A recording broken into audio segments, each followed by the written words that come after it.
Hi, everyone. Today, we're going to go looking through another one of my older rums from back in the day. And in this case, what we have is a very interesting rum from the Gardel Distillery on Guadeloupe. And it's actually or was made by a company called Secret Treasures. And that's what the name of the rum is. The Secret Treasures Old Single Cask Old Guadeloupe Rum, 1992, made from the Gardel Distillery.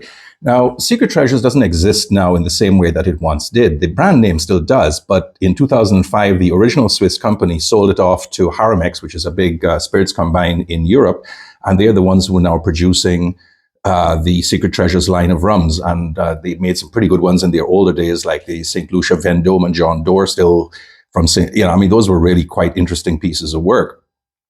However, since Gardel Distillery itself closed in 1992, they had been selling bulk all the time. They never actually made rums of their own. What ended up happening is that because they sold bulk, then various individual independent bottlers were buying them up and issuing stuff like this. Guadeloupe, of course, is considered to be more or less the butterfly-shaped island of Guadeloupe, and then Marie-Galante to the southeast. But it's a kind of a general term, but it was in the territory of Lemoule, and it was owned by General Sourcière, which was a major player in the global sugar refining industry, and it was one of the two distilleries on Lemoule, and the other one, of course, being Damoiseau. And it was the only sugar refinery back in the day. And of course, they never did make their own rums, as I've said before. So they did use column stills. This is a column still product.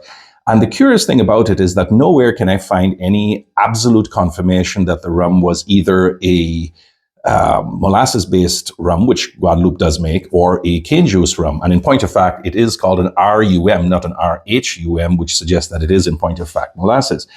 The defunct French language site reference rum called it a cane juice rum, molasses rum, but they put a question mark into it. They weren't too sure either. Rumex to this day kind of suggests that it is molasses, so perhaps they know something more than I don't. But let's just leave it at that and just suggest that it is a rum made from molasses in the absence of any better knowledge. And it is a single cask bottling. They got 3 casks. I think it was 1401, 1402, and 1403. This is 1401. And from this came 327 bottles. This is one of them, obviously. And it's bottled at actually a rather mild 42%, which okay, fine. I mean, it was made a long time ago, before the current rum renaissance started. But even for that, okay, whatever. So let's just get straight into it, right? That is nice. So one of the things I quite like about it is that it has a certain lightness and sprightliness to it. It has got this kind of like a lambs frisking in an alpine meadow kind of vibe.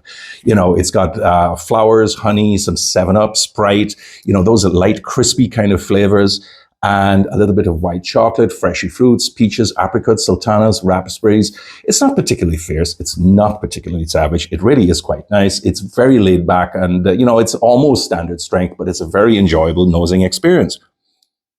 It's kind of easygoing, but lacks a sort of assertiveness to the profile that would make some, let's say, whiskey aficionados or true rum geeks take it more seriously. But even for all that, I think it's actually really good rum. To taste it, well, let's take a look at that. Surprisingly enough, it seems to be settling down and becoming a bit heavier. That's just a personal thing. I don't know if it's true or not, but the tastes just seem a little bit deeper than the nose suggested that they would be. So you would get some, again, the grapes, fudge, salty caramel, coconut, vanilla. There's a little bit of maple syrup, aromatic tobacco, a little bit of coffee floating around there, but it remains crisp the entire time. Enough softness to kind of like make it go down easy, but enough crispness just to make you feel there's a certain joyousness to the whole experience, which is really kind of neat. The finish goes on decently enough. There's nothing much to say about it. Light fruits, raisins perhaps, a little bit of anise, very little bit. It's just nice. So, there's a lot of Guadeloupes out there, and I tried this with several others from Bellevue, from Languedoc. Chantal Comte made some very interesting ones back in the day. I don't know if she's still doing anything.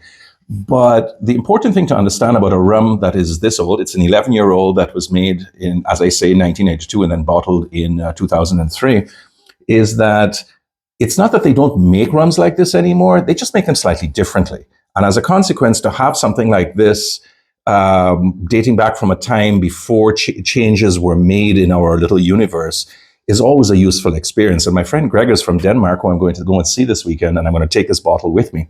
And for him to have a taste of, although I'm sure he's stolen a sample in years gone by, I just want us to go back through it and taste some other Guadeloupe rums in conjunction with it, because then you start to see these changes snap more clearly into focus. Be that as it may, at the time, I rated this 84.5 points. I have no idea where that 0.5 comes from.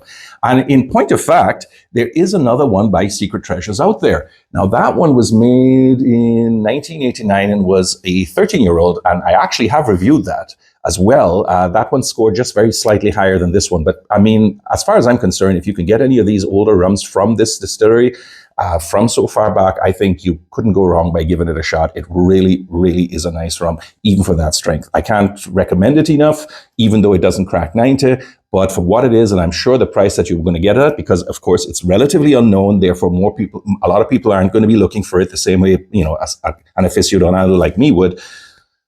But I think you're going to enjoy it anyway. And if you don't, I'll buy it off you. I'm always looking for extras.